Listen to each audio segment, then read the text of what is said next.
jawab ini kami agak batasi karena kami masih ada kegiatan lain yang harus kami lakukan sampai malam nanti. Untuk itu sesi pertama kami persilakan kepada rekan-rekan yang ingin bertanya.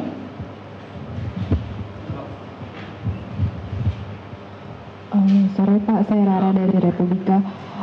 Mau menanyakan ada beberapa hal sebenarnya yang kemarin ternyata tidak sinkron dari pernyataan KNKT dengan Lion Air malamnya preskon juga. Kalau terkait ini udah clear, tapi untuk yang masalah ada aturan bahwa pilot ketika dari Denpasar ke Jakarta itu harusnya bisa dinilai, mestinya dia bisa balik ke Denpasar tanpa harus meneruskan ke Jakarta, karena kalau dia melakukan itu sesuai yang ada di bukunya itu berarti mungkin kejadian kecelakaan bisa jadi tidak terjadi atau akibatnya akan berbeda. Tapi ternyata Lion menyatakan dalam bukunya itu tidak ada aturan pilot balik lagi ke Denpasar. Jadi di sini butuh klarifikasi saja sebenarnya dari KNKT sendiri, ada datakah sebenarnya di dalam situ ada buku yang memerintahkan kalau ada kejadian seperti itu pilot harus balik ke Denpasar atau tidak. Itu aja. Terima kasih Pak.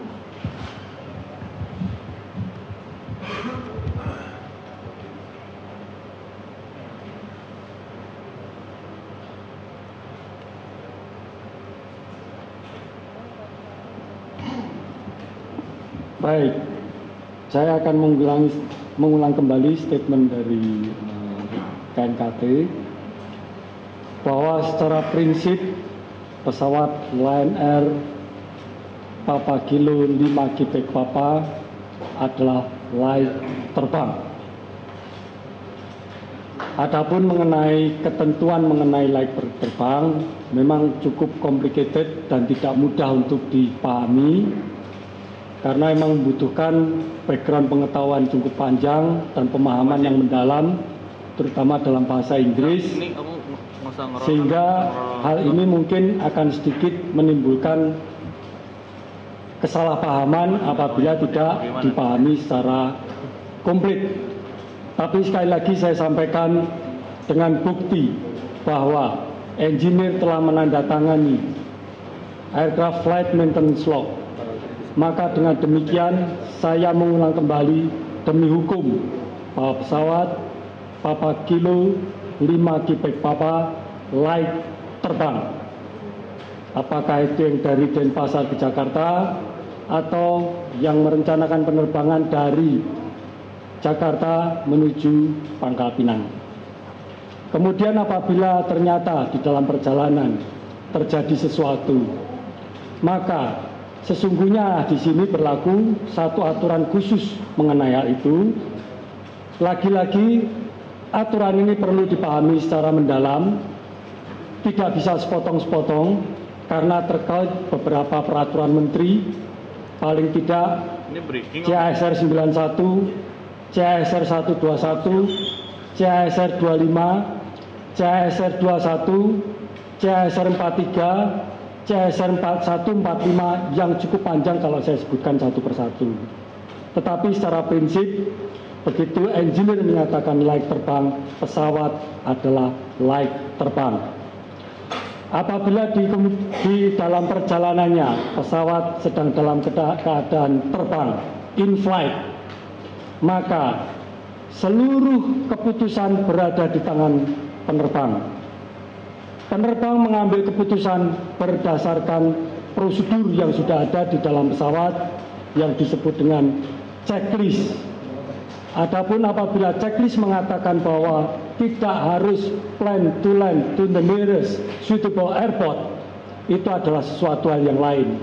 Dalam hal inilah kami investigasi KNKT bertugas untuk meneliti mengapa ada prosedur seperti itu, bagaimana filosofinya, bagaimana cara mengambil keputusannya. Tugas itulah yang saat ini sedang kami lakukan untuk dievaluasi lebih mendalam. Tetapi secara umum apabila terjadi sesuatu di dalam pesawat pada saat terbang, keputusan murni berada di tangan penerbang. Karena saya perlu menyampaikan bahwa layak terbang itu perlu dijaga detik by detik oleh engineer dan penerbang. Ketika masih berada di darat, tanggung jawab itu berada di bahu engineer. ketika berada di angkasa, tanggung jawab airworthiness atau kelaikan berada di bahu penerbang. Aturannya cukup jelas, semuanya ada dalam prosedur, dan itu semuanya cukup sederhana apabila kita bisa memahami secara keseluruhan dan secara komprehensif. Saya rasa itu yang perlu saya tambahkan.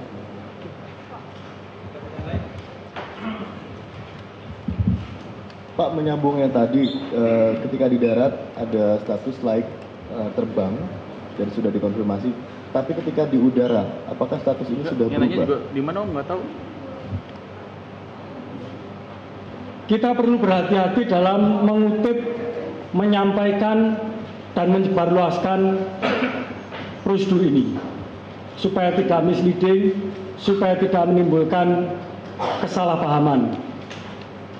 Ketentuan mengenai airworthiness yang pertama berada pada CASR Part 1 mengatakan bahwa pesawat dinyatakan layak terbang apabila telah memenuhi comply to the type design, telah memenuhi ketentuan desainnya. Yang kedua, berada dalam kondisi safe for flight. Berada dalam kondisi safe for flight ini yang perlu dijaga detik by detik. Untuk di darat, tanggung jawab ini berada di tangan engineer. Ketika berada di angkasa, pada saat pintu pesawat telah ditutup, maka tanggung jawab ini berada di tangan penerbang. Adapun apabila terjadi sesuatu di angkasa, apakah itu terjadi malfunction, electrical failure, engine failures, atau apapun yang menyebabkan pesawat mengalami gangguan, semuanya telah ada dalam prosedur pesawat yang disebut dengan checklist. Dalam checklist inilah pilot memutuskan apakah harus kembali ke bandara terdekat atau bandara asal atau meneruskan tujuannya. Semuanya telah ada prosedurnya, keputusan berada di tangan penerbang tersebut.